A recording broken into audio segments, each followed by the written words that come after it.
ایک امیر زادی نے میرے غریب باپ کو اپنی گاڑی کے نیچے کچل دیا۔ جب عدالت میں کیس چلا تو اس امیر زادی کے باپ نے ہمیں دھمکیاں لگانا شروع کر دیں اور مجبوراً ہم نے خاموشی سے یہ کیس ختم کر دیا۔ میں نوکری کر کے گھر کا گزارا چلانے لگی اور ساتھ ہی اپنی MBBS کی ڈگری بھی پوری کی۔ 2 سال گزرے اور سرکاری ہاسپٹل میں میری نوکری لگ گئی۔ ایک رات میں ڈیوٹی پر تھی کہ جب ہی ایک لڑکی کو اسٹریچر پر ڈال کر ہاسپٹل لایا گیا، جس کا جسم کئی ٹکڑوں میں بٹ چکا تھا، لیکن معجزاتی طور پر اس کا چہرہ سلامت تھا، جس پر نظر پڑتے ہی میری چیخ نکل گئی کیونکہ وہ لڑکی اس بار میں ایک ڈاکٹر کی حیثیت سے اس کے پاس موجود تھی، جس کی جان بچنے کے امکانات بہت زیادہ کم تھے۔ یہ اچھا موقع تھا کہ میں اپنے باپ کی موت کا بدلہ لے لیتی۔ میرے ہاتھ کانپ رہے تھے۔ مجھے نہیں پتا تھا کہ وہ مکروہ چہرہ ایسے میرے سامنے آئے گا جس نے مجھ سے میرے سارے خواب چھین لیے تھے۔ ان خوابوں کے لیے تو میں اسے معاف کر سکتی تھی، پر اس نے میرے ابا کی زندگی چھین لی تھی، وہ میں ابھی تک نہیں بھولی تھی۔ کچھ دیر پہلے ہی وہ کیس آیا تھا۔ میں جو ہمیشہ خود کو ایک نڈر اور بے خوف ڈاکٹر سمجھتی تھی، اس دن خود کو حد درجہ بے بس محسوس کر رہی تھی۔ یہ کیس کچھ ایسا تھا جو نہ کبھی سنا نہ کبھی دیکھا۔ ایمرجنسی وارڈ میں اسٹرکچر پر پڑا وہ وجود جس کا پورا سفید کپڑا خون میں بھیگا ہوا تھا۔ میرے قدم منجمد تھے جبکہ دل زور زور سے دھڑک رہا تھا۔ ہر ڈاکٹر ہر نرس اس کیس کو دیکھ کر پیچھے ہٹ چکی تھی۔ سینئر ڈاکٹر نے نظریں مجھ پر گاڑ کر کہا، اب تمہیں ہی یہ کیس لینا پڑے گا۔ دل چاہا کہ سب چھوڑ کر بھاگ جاؤں، مگر ایک ڈاکٹر ہونے کے ناطے مجھے ہمت کرنی ہی تھی۔ میں نے آنکھیں زور سے بند کیں، سانس اندر روکی اور کپڑے کو آہستہ سے ہٹایا، اور جیسے ہی وہ سفید چادر ہٹائی میری روح تک کانپ اٹھی۔ ایک چیخ میرے لبوں سے بے اختیار نکلی کیونکہ وہ وجود تو کوئی اور نہیں بلکہ میری زندگی کا ایک ہی عزم تھا کہ مجھے ڈاکٹر بننا ہے۔ لیکن وہ دن، وہ ایک لمحہ جب میری آنکھوں نے میری باپ کی لاش دیکھی، اسی وقت میری دنیا، میرے خواب سب کرچی کرچی ہو گئے۔ میرا باپ تڑپتا رہا، میں ہر ایک کے سامنے گڑ گڑاتی رہی، خدارا میرے ابا کو بچا لو۔ لیکن اس وقت کوئی نہیں تھا جو کم پیسوں میں ان کا علاج کرتا، کوئی نہیں تھا جو انسانیت کا ہاتھ بڑھاتا۔ سب نے پیسے مانگے اور میرے پاس آنسوؤں کے سوا کچھ نہیں تھا۔ پیسے کہاں سے آتے؟ اس دن میرے اندر ایک آگ بھڑک اٹھی۔ میں نے تہیا کر لیا کہ ایک دن میں خود ڈاکٹر بنوں گی، اور میں وہ ڈاکٹر بنوں گی جو کسی غریب کا علاج روک کر اس کا سانس نہیں روکے گی۔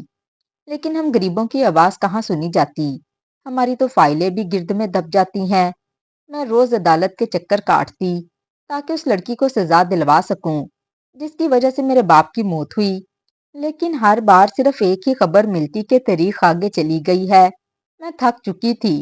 تب ہی ایک دن اچانک دروازے پر زور سے دستک ہوئی۔ اماں سو رہی تھیں اور میں اپنی کتابوں میں مگن تھی۔ دروازہ کھولا تو اگلے ہی لمحے میرے چہرے کا رنگ اڑ گیا۔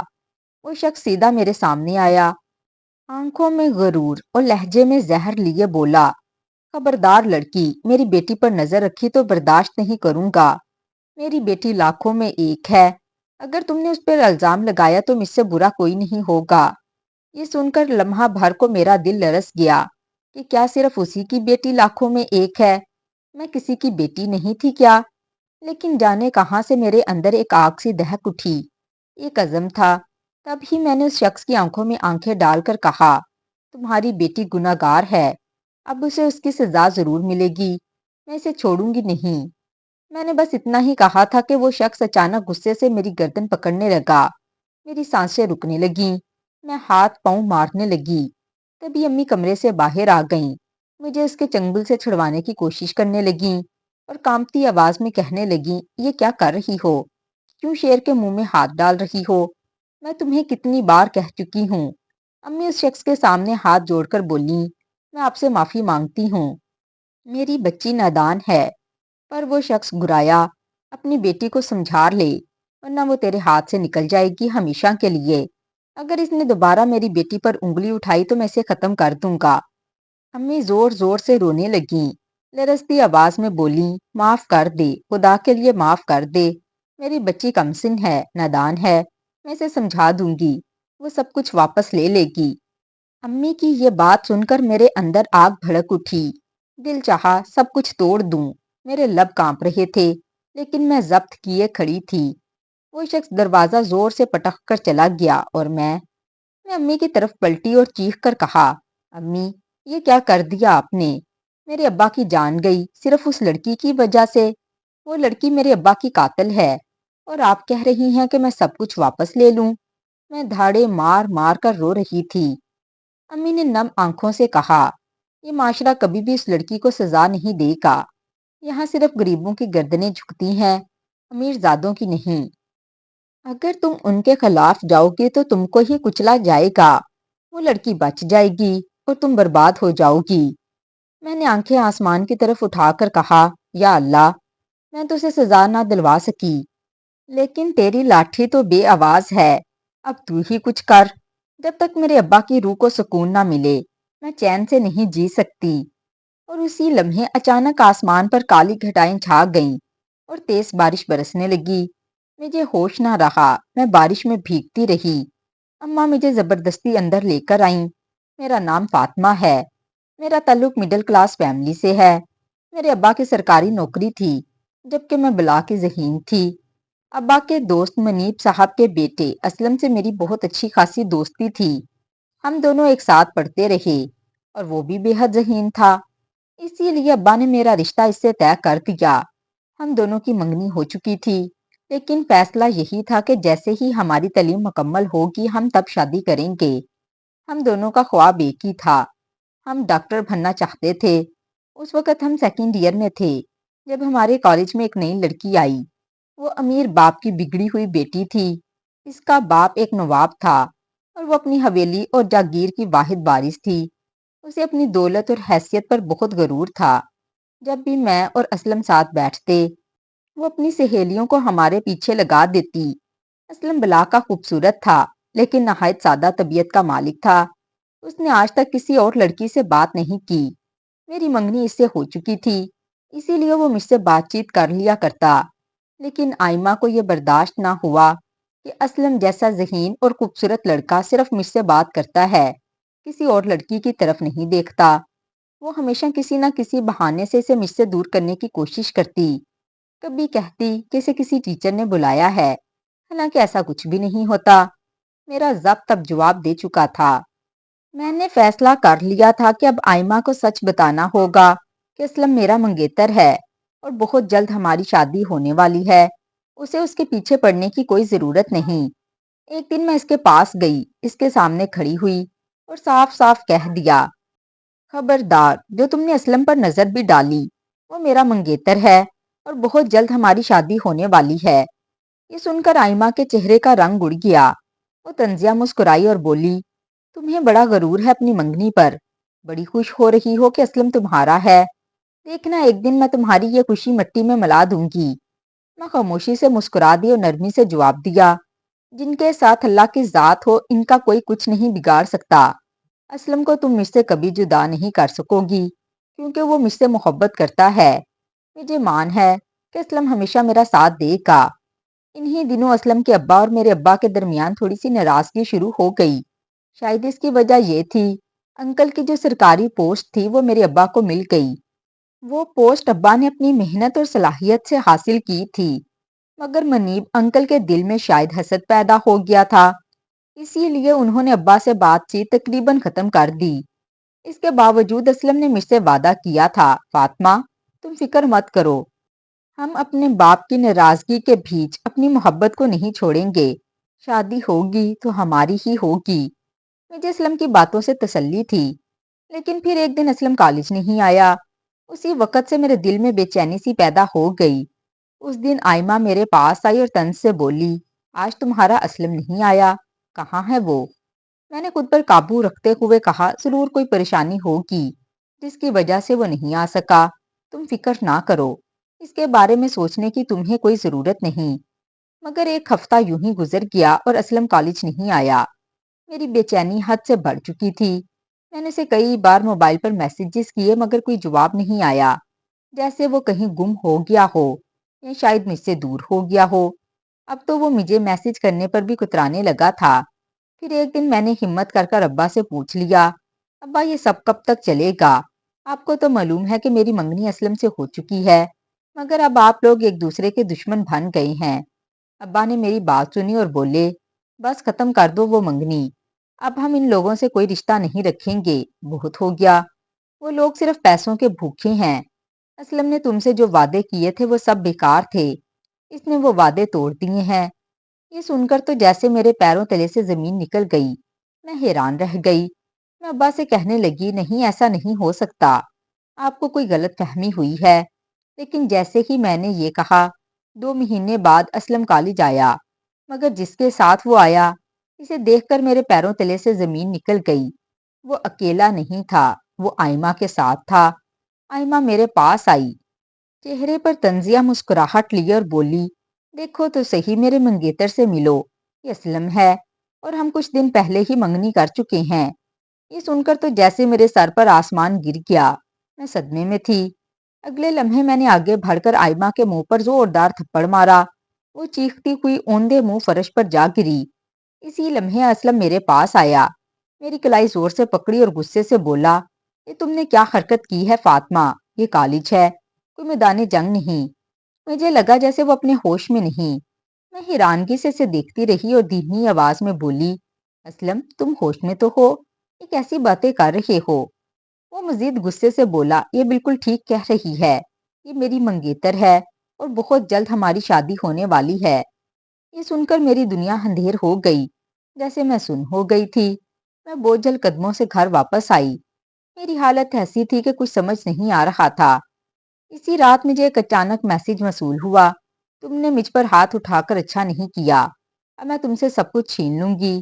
تمہاری محبت، تمہارا پیار تو چھین ہی لیا ہے، لیکن اب بہت جلد تمہارے اپنوں کو بھی چھین لوں گی۔ یہ میسج پڑھ کر میرا رنگ اڑ گیا۔ مجھے سمجھ نہیں آ رہا تھا کہ میں کیا کروں۔ ابا اس وقت گھر پر نہیں تھے۔ میں نے امی سے پوچھا، امی ابا کہاں گئے ہیں؟ واپس کیوں نہیں آ رہے؟ شام ہو گئی ہے۔ امی بولیں وہ کسی ضروری کام سے گئے تھے، جلد آ جائیں گے۔ مگر رات کے 11 بج گئے اور اس کے بعد جو ہمارے گھر آیا وہ ابا کا تابوت تھا۔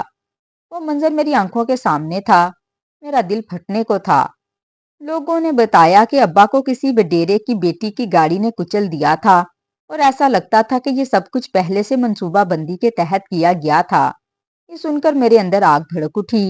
میں رو رہی تھی، چلا رہی تھی، مگر کسی میں اتنی ہمت نہیں تھی کہ میرے ابا کی لاش کو ہاسپٹل لے جاتا۔ ابا کی لاش سڑک پر پڑی تھی۔ کچھ نیک دل لوگوں نے پہچان کر ہمیں اطلاع دی اور لاش گھر لے آئے۔ مجھے یقین نہیں آ رہا تھا کہ میرے ابا ہمیشہ کے لیے مجھے چھوڑ گئے ہیں، اور یہ سب اس لڑکی کی وجہ سے ہوا۔ میں نے فیصلہ کر لیا کہ یہ میں معاملہ کورٹ تک لے کر جاؤں گی۔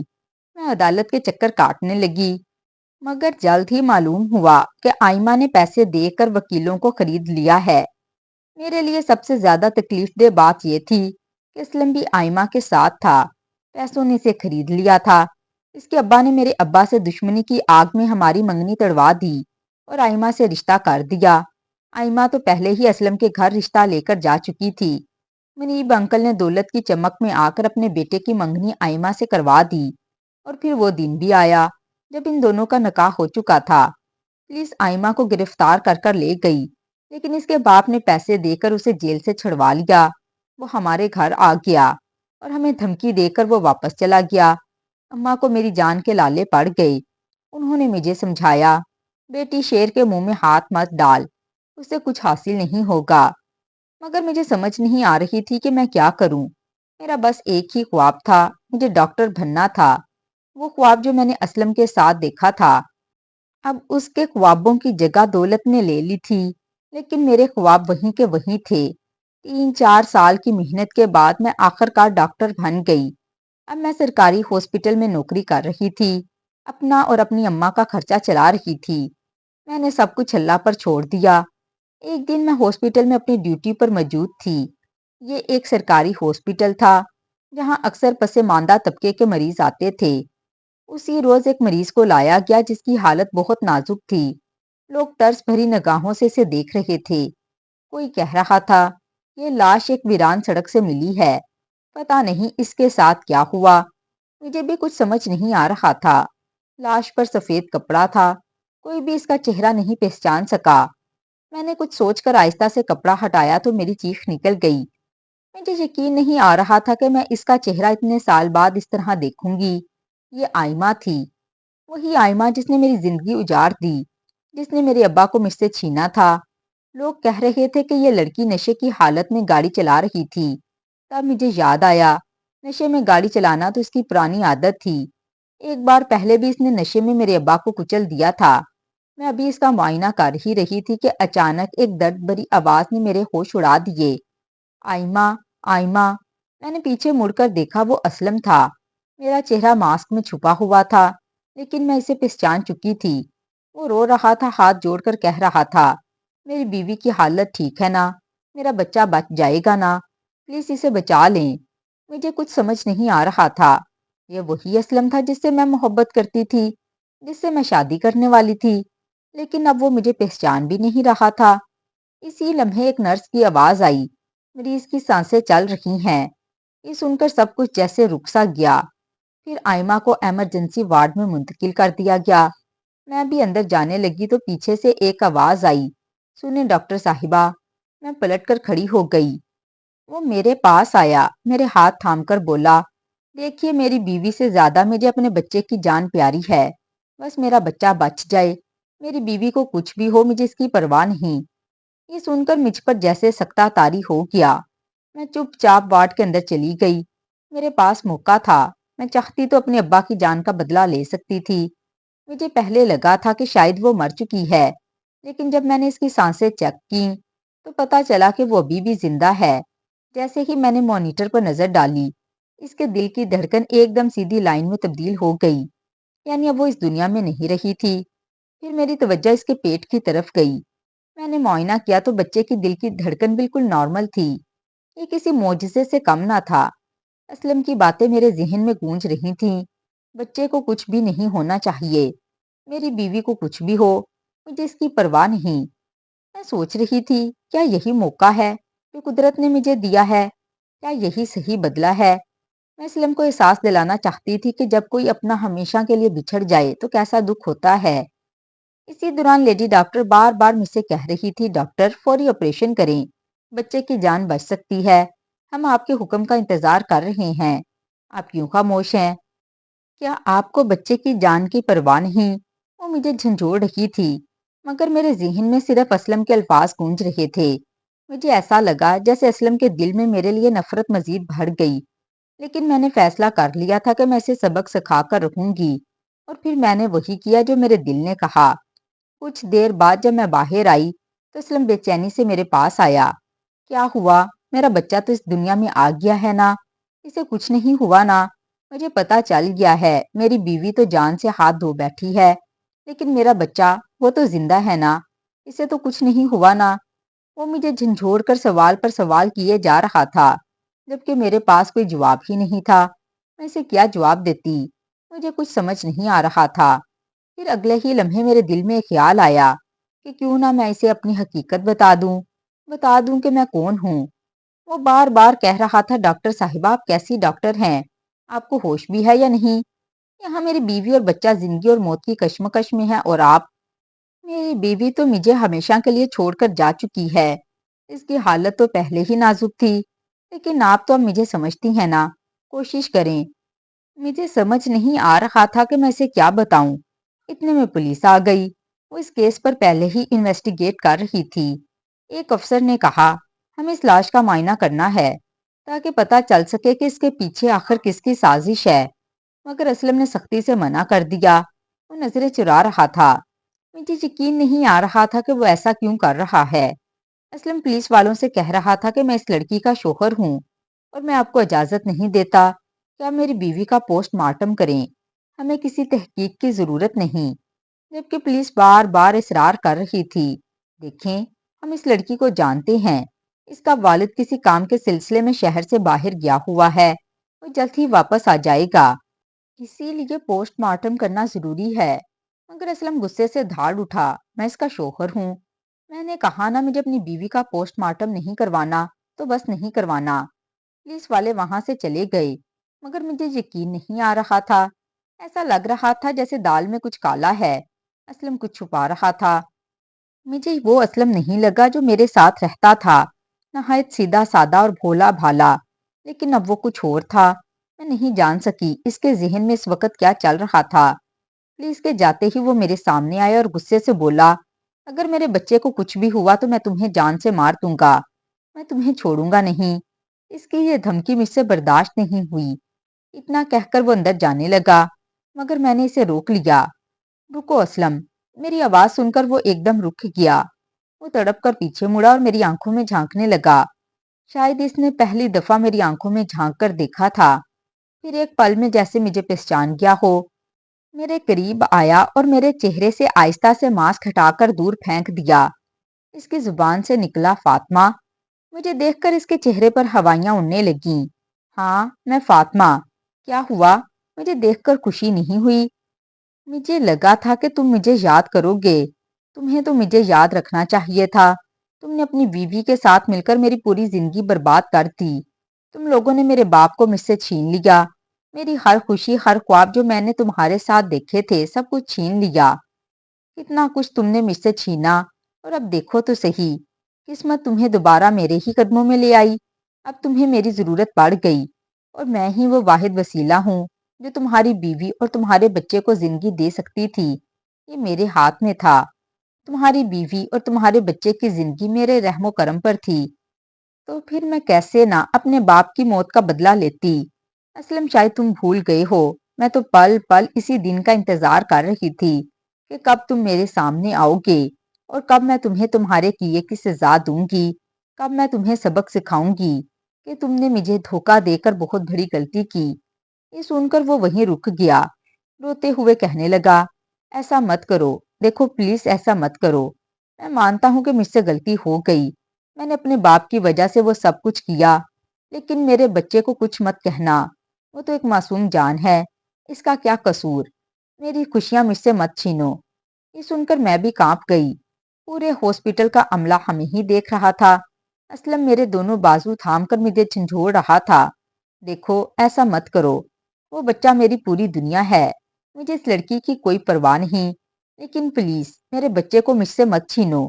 میں نے اس کی آنکھوں میں جھانک کر کہا، بھول گئے ہو اسلم، میں بھی کبھی ایسی ہی چیخی تھی، ایسی ہی ٹوٹ گئی تھی، جب تم نے مجھے چھوڑ کر اس سے منگنی کر لی تھی، جب تم نے مجھے دیکھنا بھی گوارا نہیں کیا تھا۔ میں نے جب آئمہ کو تھپڑ مارا تو تم مجھ پر ہی چلانے لگے، ایسے پیش آئے جیسے مجھے جانتے ہی نہ ہو۔ تم نے تو مجھے صفائی دینے تک کا موقع نہیں دیا، یہ تک نہ بتایا کہ تم نے ایسا کیوں کیا۔ اس وقت میرا دل بھی ایسے ہی ٹوٹا تھا، میں بھی روئی، بلک بلک کر، لیکن تم نے ایک پل کے لیے بھی میری پرواہ نہیں کی۔ میں رو رہی تھی اسلم، میں کہہ رہی تھی، اور وہ سر جھکائے کھڑا تھا۔ اس کے پاس کہنے کو کچھ بھی نہیں تھا۔ میں نے اپنے آنسو صاف کیے اور دل تھام کر بولی، واپس چلے جاؤ اسلم، تمہاری بیوی یہیں سے آگے پہنچ جائے گی، اور ہاں، تمہارا وہ بچہ اب تم سے دور ہو چکا ہے۔ میں نے اپنی باپ کی موت کا بدلہ لے لیا، لیکن کسی کے پاس اس کا کوئی ثبوت نہیں ہوگا۔ سب کو یہی لگے گا کہ حادثے میں تمہاری بیوی کی جان گئی ہے۔ اسلم صفائی دینے لگا، کہنے لگا، وہ اپنی باپ کی زبان کا پابند تھا، بے بس ہو گیا۔ اس کے باپ نے اسے وعدہ کرنے پر مجبور کیا تھا، یہاں تک کہ اپنی جان دینے کی دھمکی دی تھی کہ اگر اس نے آئمہ سے رشتہ نہ جوڑا تو وہ خودکشی کر لے گا، مگر مجھے اس کی صفائی سننے کی ضرورت نہیں تھی۔ اسلم وہاں سے چلا گیا۔ تب اچانک ایک نرس میرے پاس آئی، اس کے ہاتھوں میں وہی بچہ تھا جو رو رہا تھا۔ اسے ماں کے دودھ کی ضرورت تھی۔ میں نے اسے تھام لیا اور سیدھا اپنے گھر آ گئی۔ اماں نے جب میری گود میں بچہ دیکھا تو حیران ہو کر بولی، یہ کس کا بچہ ہے؟ کہاں سے لائی ہو اسے؟ میں نے اماں کو کچھ نہیں بتایا، بس خاموشی سے فریج سے دودھ نکالا اور اسے پلانے لگی۔ وہ بہت رو رہا تھا۔ میں نے 2-3 دن تک سنبھالنے کی بہت کوشش کی، لیکن اماں کو سچ بتانا بھی ضروری تھا۔ ایک روز اماں نے تنگ آ کر صاف کہہ دیا، اب تو مجھے سچ بتا کر ہی رہو گی۔ کیوں؟ میں نے اماں کو ساری حقیقت بتا دی۔ یہ بچہ کسی اور کا نہیں، اسلم کا بیٹا ہے۔ میں نے اس بچے کو مارنے کی ہمت نہیں کی، لیکن اس کے باپ سے دور تو کر سکتی تھی۔ میں نے بدلہ لے لیا، اس سے اس کا بیٹا چھین کر۔ یہ سن کر اماں تڑپ اٹھیں، کہنے لگیں، یہ کیا بے وقوفی کی ہے تم نے؟ جاؤ، جا کر اسے واپس دے آؤ، قصور تو آئمہ کا تھا۔ اسی نے تمہارے باپ کو مارا تھا، اسی نے تمہاری خوشیوں کو تباہ کیا، لیکن اللہ نے اپنا انصاف کر دیا۔ اب تم اس معصوم کی جان کو اس کے باپ سے الگ کر کے بدلہ نہیں لے سکتی۔ اماں کی بات سن کر میں رو دی۔ بچہ میری طرف دیکھ رہا تھا، پھر وہ اچانک مسکرا دیا۔ اسی لمحے میں نے فیصلہ کر لیا۔ اگلے دن میں بچے کو لے کر اسلم کے پاس چلی گئی۔ اماں کے کہنے پر میں نے اسلم کو اس کا بیٹا دے دیا۔ اس نے جیسے ہی اپنے بیٹے کو دیکھا، اسے گود میں بھر کر جا بجا چومنے لگا۔ اگلے ہی پل اچانک پولیس آ گئی۔ پولیس کے ساتھ وہی شخص تھا۔ میں دور سے یہ سارا تماشا دیکھ رہی تھی۔ گھر سے باہر نکلی تو دیکھا پولیس نے اسلم کو ہتھکڑی لگا دی۔ وہ شخص غصے سے چیخا، اس نے میری بیٹی کو جان سے مارا ہے، اسے یہاں سے لے کر جاؤ اور ایسی سزا دینا کہ یہ ساری زندگی یاد رکھے۔ اس نے میری بیٹی سے ساری جائیداد چھینی ہے اور میری بیٹی کو بھی اسی نے مارا ہے، جس نے ابھی بھی اپنے بچے کو محض 2 منٹ کے لیے سینے سے لگایا تھا۔ اس کا بچہ ایک دفعہ پھر سے اس سے جدا ہو گیا، لیکن اس بار ہمیشہ ہمیشہ کے لیے وہ اس سے دور ہوا تھا۔ پولیس اسے لے کر وہاں سے چلی گئی۔ وہ شخص جو بچے کا نانا تھا اسے اٹھا چکا تھا، لیکن اگلے ہی لمحے بے دردی سے اسے وہیں چھوڑ دیا اور نفرت سے بولا، تو میرا خون نہیں ہے، تو اس شخص کا خون ہے۔ اس سے میں نے اپنی بیٹی کی ضد کی وجہ سے شادی کروائی تھی، ورنہ تو یہ غریب تھا۔ اسی وجہ سے اس نے میری بیٹی کو دھوکہ دیا۔ اگر تو میرا خون ہوتا تو میں تجھے اپنے ساتھ رکھتا۔ مجھے یقین نہیں آ رہا تھا کہ یہ شخص اس بچے کا نانا ہے۔ اس کے جانے کے بعد میں نے روتے ہوئے بچے کو دوبارہ اپنے سینے سے لگا لیا اور خاموشی سے واپس آ گئی۔ گھر آ کر میں نے اماں کو ساری بات بتا دی۔ کسی نے بھی اس بچے کو اپنانے کی رضامندی ظاہر نہیں کی، حتیٰ کہ اسلم کو بھی پولیس نے گرفتار کر لیا۔ اماں نے میری بات سن کر مجھے اجازت دے دی۔ میں نے اس بچے کو پالنے کی ٹھان لی۔ جب میں کام پر چلی جاتی تو اماں اس کا خیال رکھتی۔ آہستہ آہستہ میں نے اس کی پرورش کی ذمہ داری لے لی۔ اب وہ صرف اسلم کا نہیں، میرا بیٹا تھا۔ میں ہمیشہ یہ سوچتی کہ جب اسلم جیل سے باہر آئے گا تو میں اسے ضرور اس کے بیٹے سے ملواؤں گی، لیکن دل میں ایک سکون سا تھا، کیونکہ مجھے یقین ہو گیا تھا کہ اللہ کی لاٹھی بے آواز ہوتی ہے۔ اللہ انصاف کو پسند کرتا ہے۔ یہ دنیا مکافات عمل ہے، جو جیسا کرے گا ویسے ہی بھگتے گا۔ اور مجھے سکون مل گیا، کیونکہ میں خود کسی کے ساتھ ظلم کرنے سے بچ چکی تھی۔ تو ناظرین، ہماری آج کی ویڈیو آپ کو کیسی لگی؟ کمنٹ باکس میں اپنی رائے لازمی دیجیے گا۔ اگر آپ نے ابھی تک ہمارے چینل کو سبسکرائب نہیں کیا تو سبسکرائب کرنا مت بھولیے گا۔ شکریہ۔ اللہ حافظ۔